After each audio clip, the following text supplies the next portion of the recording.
Women making progress in gender divides. I'm from a generation where women obviously have a lot more opportunities than in the past. The laws needed to be changed to assure women's equality. Are we making strides? Absolutely. But is it enough? We don't have a lot of female representation in politics and elected officials. Women make up more than half of the population of the United States, and we don't have a say in the healthcare that impacts us. We look at the work that still needs to be done to achieve gender equality. This is Metro Week.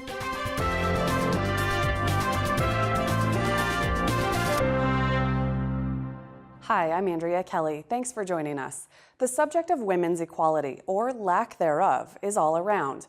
Women's marches throughout the world in January, Southern Arizona's members of Congress holding hearings on women, healthcare debates, who should pay for pregnancy, and what about pay discrepancies? We'll discuss it all with a panel of women after a look at the week's top stories from the Arizona Public Media Newsroom.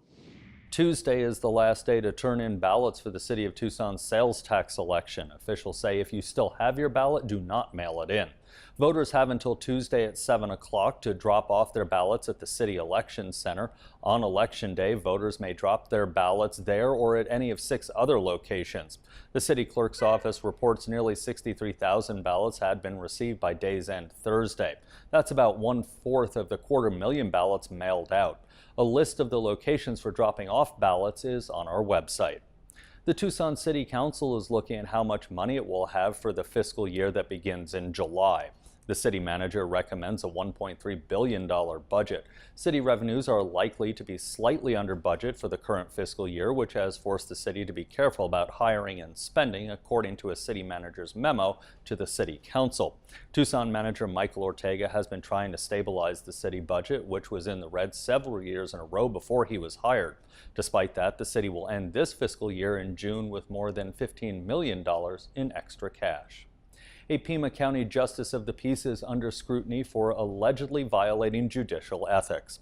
The Arizona Commission on Judicial Conduct has formally charged Pima County Justice of the Peace Paula Abowd, alleging she took a copy of a test and the answer key during a new judge orientation earlier this year.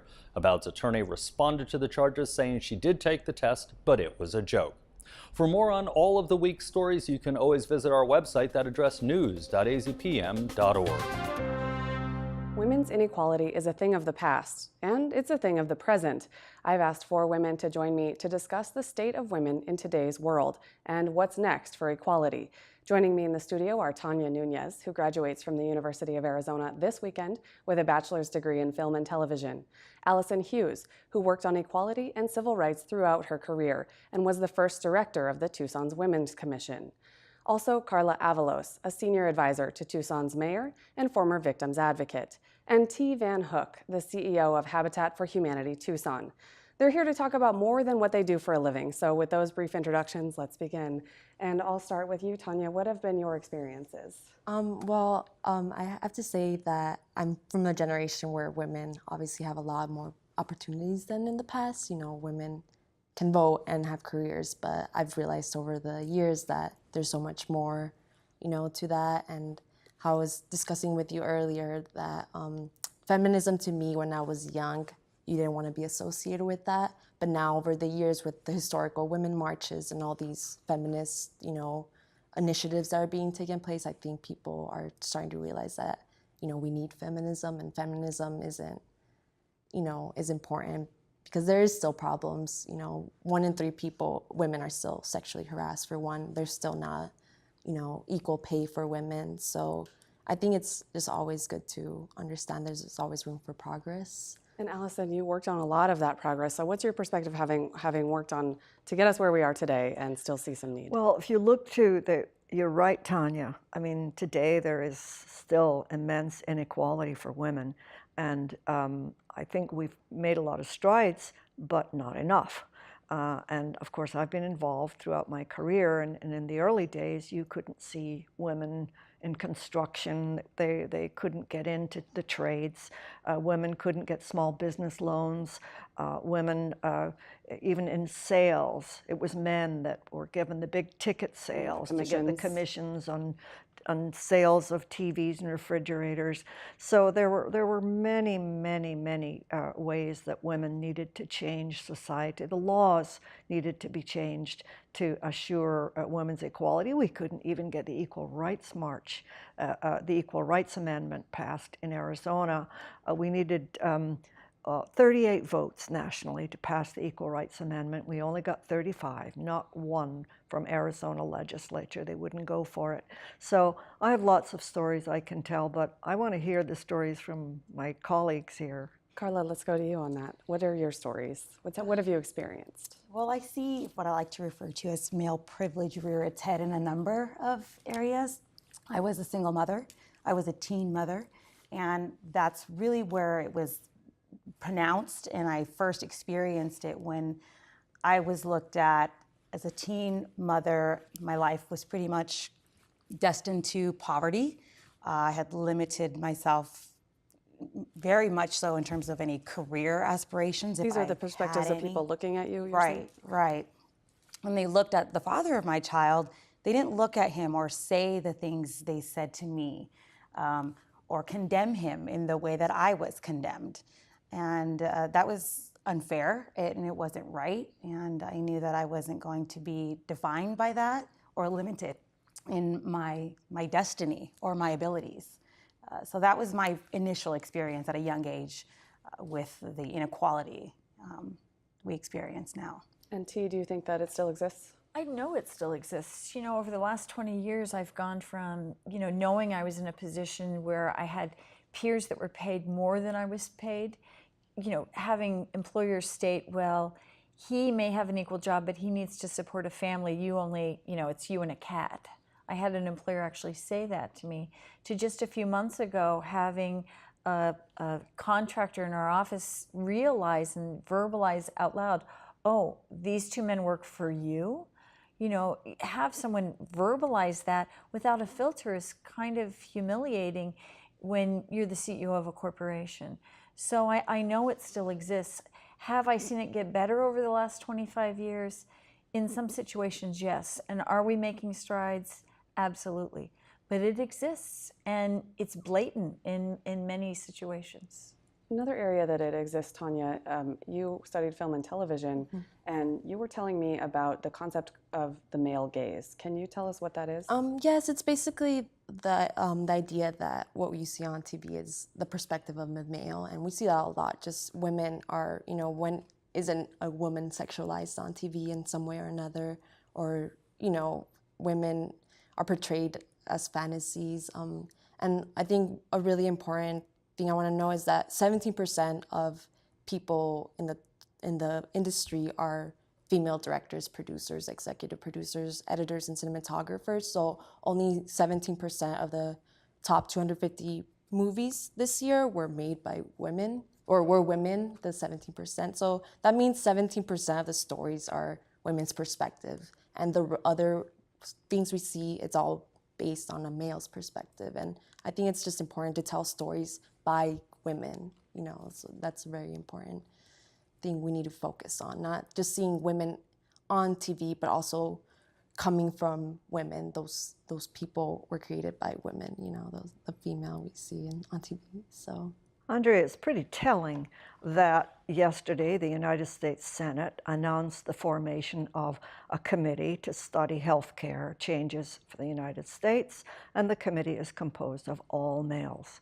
I mean, that's a real statement about society today, where women make up more than half of the population of the United States, and we don't have say in the health care that impacts us in the United States Senate. And we hear things like men not wanting to pay for or share the costs of healthcare during pregnancy, as though it's just a woman's problem, or a woman's issue. I mean, those are sort of words that we haven't heard in a while, but I feel like the concept of those are popping up again. Well, and we know that women occupy at least 50%, and some statistics say that women occupy 55 to 56% of the working paid jobs in the United States. But they also take on more than 60% of the unpaid labor in this country, caring for elderly family members, caring for children, taking care of all of those things from bill paying to all of the household chores. So the majority of unpaid work in this country is that burden is taken on by women. So there's a concept, a cultural concept in this country that women bear the brunt of what happens in our society. Now that we've discussed your experiences with the problem, let's illustrate some other ways gender inequality is reflected right here in our community. The Community Food Bank of Southern Arizona says it serves more women than men, and women are a lot more likely to pick up food boxes. Those numbers flip at the Caridad Community Kitchen, where more men than women show up at food distribution sites to get sack lunches. And the numbers even out again in the culinary training program. Sometimes women who are experiencing homelessness are a little bit more maybe off the grid, especially if they have children. There's a fear that if they show up to a site with children, they may get reported. There may be repercussions and concerns about the well-being of their children. So they tend to not come to the public sites as often. For our culinary training program, about 45% of our graduates that we've had over the past 5 years are women. Oftentimes women who are experiencing barriers to employment are also caring for their families, and maybe that's children. And our program is very high quality. We teach a lot. The students really gain a lot from our program, but it is unpaid and it's 10 weeks long. And if someone is not working during that 10 weeks, it can be very difficult to support their family during that time and not be paid. So I believe that that is a barrier as well for some women who might be interested in taking our program. This would probably just be more anecdotal observations that we see that it is more commonly women that while they're in the program are faced with the challenge of childcare. So if a child gets called out of sick from school that they need to go pick them up or something comes up, it seems that our female students struggle with that more. However, we certainly do have very active male parents that also struggle with that. Rosen says she worked hard to become lead instructor at Caridad's culinary program. Well, I started cooking professionally when I was 16 years old. I dropped out of high school and went to Pima Community College for their culinary training program. And then after that, I started baking for Fox Restaurants, who owns a large amount of restaurants here in town, and had a really great mentor there who took me under her wing and showed me the ropes. And from there, I went to Northern Arizona University for a degree in Hotan Restaurant Management, but really found that I loved just being in the kitchen and baked professionally for about 13 years before I came to Caridad. She says it was sometimes difficult as a petite woman working in a male-dominated industry. People look at you and don't believe that you're going to be able to do the work physically. So they're not sure that you can actually lift 50 pounds, that you can stand for long enough. It also can be a very much of a pirate ship atmosphere. So are you going to cause some trouble for them in an HR way? Is your age going to matter because are you about to have a child? So a lot of these extra considerations can be taken on or were taken on for the various places that I worked. Some places were better than others, and also just how harassment issues were treated. But you just have to be tougher, stronger, and faster than everybody else. I do encourage our female employees, like when you go into an interview, not to dress overly feminine. That you need to be yourself, express who you are, but you also need to look like you can't have your nails done because they're gonna think that you maybe don't wanna work as hard because you're gonna ruin your nail polish. Be conservative with your makeup, and don't wear anything that you can't walk through the kitchen in and show them right then that you can lift something and move something just as much as any other employee that would come through. Now let's look at some of the cultural norms that uphold some of the gender inequality we've already discussed. And Carla, I cut you off, so what were you going to say about working in politics? I just wanted to follow up on what Allison was saying, and I read a lot and focus and study a lot on politics, and I look around and we don't have a lot of female representation in politics and elected officials, and I started to think women are just looked at so differently. If a woman is not elected, it's not because if a man isn't elected, it's not because he was a man. If a woman loses her election, the reasons abound. It's because she didn't look a certain way. It's because she was too aggressive. It's because she was too ambitious. She was too naggy. Or is she going to be able to juggle the responsibilities of a wife or a mother and being an elected official? And these kinds of stereotypes and assumptions are just really unfair. And I just wanted to follow up on what you were saying with that. Now, there's kind of two paths to how we can react when things happen around us that we know are unequal and that we're being treated differently. One is we can point it out and say, this happened and it's not right and you treated me differently. Another is to say, well, maybe we should just keep moving forward, keep doing our jobs, keep living our lives, and eventually people will come to understand that women are able to do the same things as men. Is there a better option in those two, Allison? Well, first, I want to say to Carla, you know, yeah, we really do need to get more women running for office, but we have to be really prepared. Their opponent doesn't ask the Russians to hack us. So, I mean, that's a reality today with hacking going on in all the campaigns.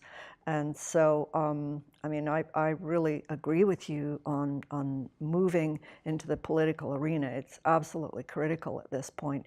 And getting the women to run who have the right attitude, who understand Tanya's issues, who understand T's issues, who understand all of our issues, and who are able to speak out about those issues.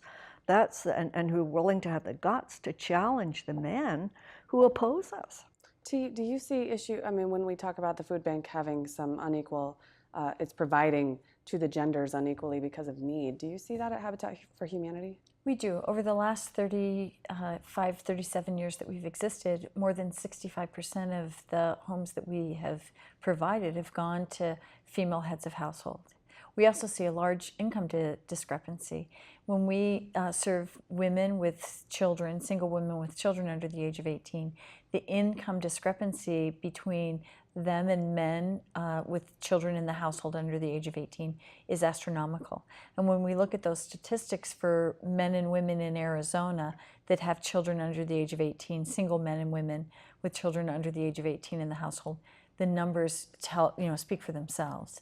Single women with children make a astronomically lower salary than men do. And when you look at two-parent households, those numbers increase dramatically. So, you know, the statistics are out there. Women, you know, with children don't make salaries that allow them to support themselves. So the fact that more women are getting food boxes, but single women on their own aren't picking up the sack lunches or getting hot meals, it's stigma, it's fear. You know, a single woman doesn't want to reveal herself if she's on the street or living independently. She's a victim. Did you experience pay discrepancy?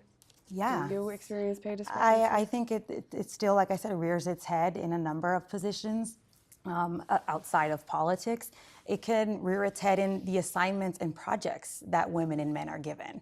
I've noticed that in a variety of positions. You know, a male colleague will get certain kinds of projects, and I will get projects that are more maternal or something a woman would like to do, where, you know, maybe I would like to work on economic development or something like that. I know for a fact that there are very little women in positions of economic development.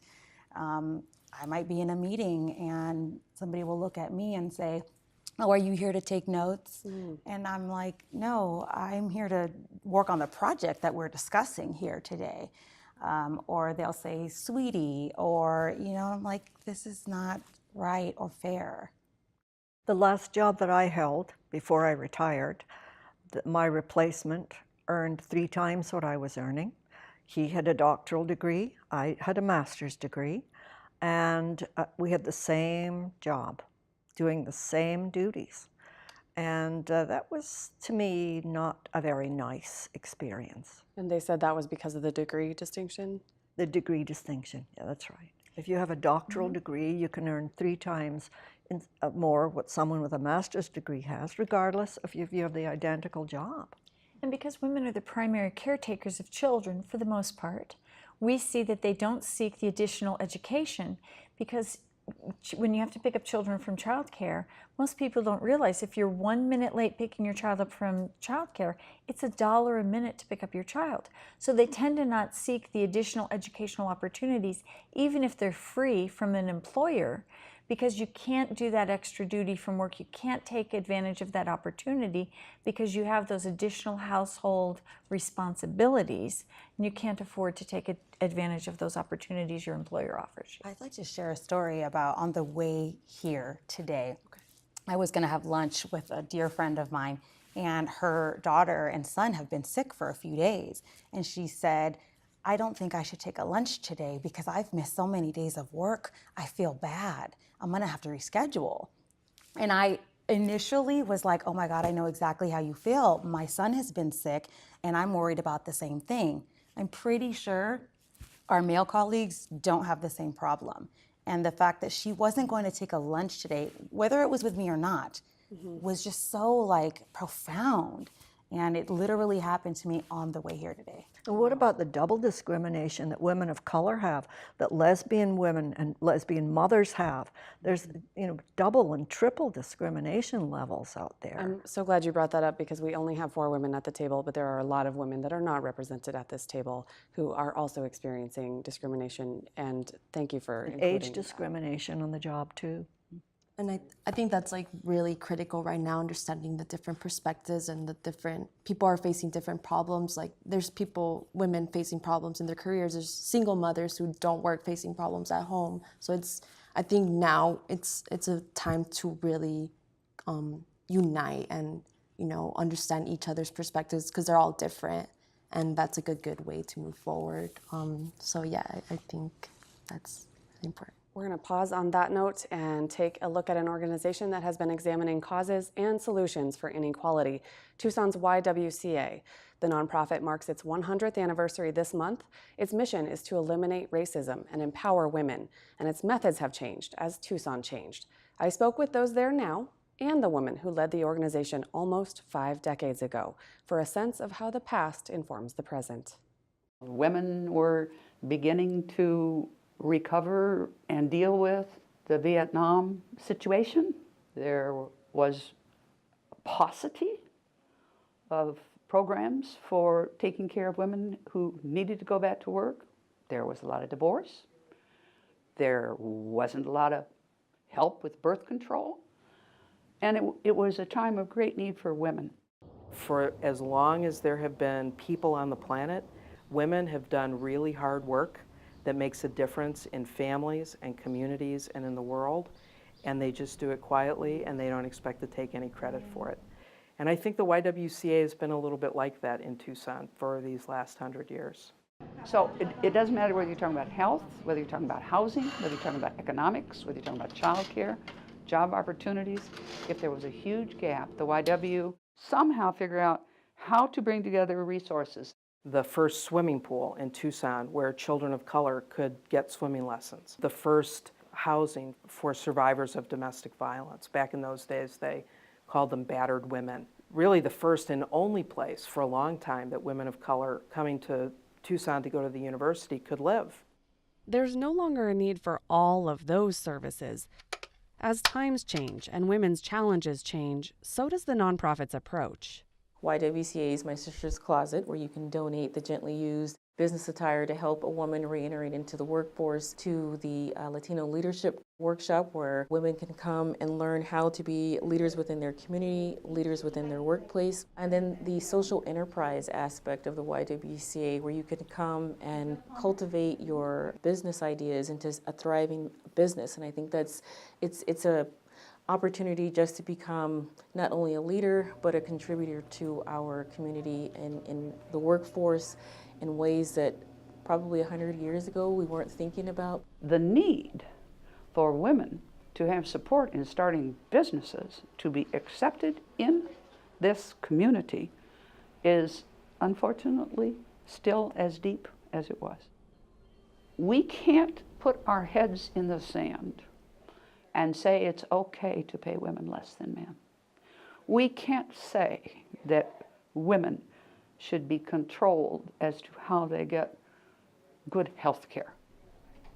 We're on a mission to eliminate racism and empower women and promote peace, justice, freedom, and dignity for all. And my friends would go, really, is that all? And is that really still a thing?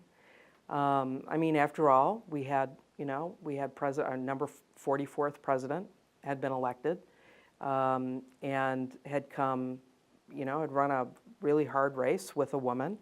So I think a lot of people were kind of thinking, aren't we over this? Those of us who are women and or people of color and or GLBTQ, or any number of kind of categories of people who are really marginalized by the laws and policies in this country, we know why it's still necessary. Women need, minorities need, the vulnerable and the marginalized need this YW in 2017 very badly. And we'll continue the conversation. Organizations like the YWCA help women and other groups. Is that what we need more of, more social service agencies, or should there be a more individualized response to this? We'll start with you, T. Well, I would say that the more choices that low-income women have, the less discrimination and the less fear that they face. So the better we can support people and give them opportunity, the more choices they have, the better they can stand up for the rights that they deserve. And I'd like to close out by saying we need to stop perpetuating this inequality, men and women. When you see it, when you identify it, speak up on site and say this isn't right. Women normalize it. They don't want to speak up. They don't want to ruffle feathers. That's just what we've been taught. But when men see it, they also can say, that's not fair, that's not right. No, there are also men who I have seen who treat women differently and don't know they're even doing it. So I think that speaks to bringing it to their attention. Allison? I'd like to invite feminist men to join us in the resistance, and I'd like us all to get political, and I'd like to see existing social services programs get expanded, and so that we can enrich communities, the state, and the country. One part of the resistance that we see today, and we've referenced it before in the show, is women's marches. What do you think that accomplishes? Is that a concrete step in a new direction? I think marches make a statement. They show the power of a group of people to make changes. I would just say in an individual level, just support each other, and especially as a woman, if you see a woman, you know, working in where you're working, support each other, you know, be each other for, you know, talk to each other. I think that's really important because, as you said, so many women also dismisses or normalizes, and it's good to just, you know, talk to each other. That's like a great way to form discussion and move towards progress. This kind of a discussion, I'm so happy to bring all of you together to talk about this. Is this enough? I mean, is this doing any good? It's a beginning. I think the more we open it up and people are aware, the dialogue helps, and it helps bring people out of the shadows. So many people are in a place of fear. So many people are staying where they are because it's the only place they survive. And if we talk about it, if one person starts a conversation, I was treated like this. If one person is in a discriminatory situation, others around them are probably experiencing the same thing. One voice leads to many voices. Carla, I know you've worked on education initiatives in the mayor's office trying to improve the amount and quality and level of education that Tucsonans are getting. Is that part of this conversation and unequal Absolutely. I think inequality exists even in the education sector, with beginning with teachers, superintendent, school administrators, mostly men, teachers, mostly women, minority women. Students want to and will identify with maybe someone who looks like them. Okay, so there are huge discrepancies in the education attainment of women and men. Single mothers, you know, like I said earlier, I knew that I had limited some of my abilities by being a teen mother and eventually a single mother, but I wasn't going to let that define me. I've continued my education here at the university, and I'm pursuing a master's in public administration because I had a daughter who was going to look at me, and I needed her to see that I could do it no matter what. And I hope that she sees and recognizes that, but yeah, absolutely.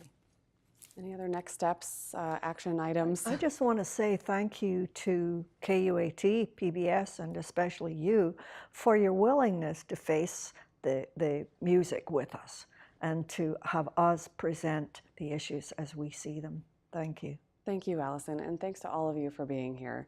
30 minutes was not enough. We've maybe just barely cracked the surface, but I just want to thank each of you again for participating in this conversation. For us, that's it for now. Next week, we will have results of the Tucson sales tax election, and we'll ask what's next for the city based on that vote. Thanks for watching.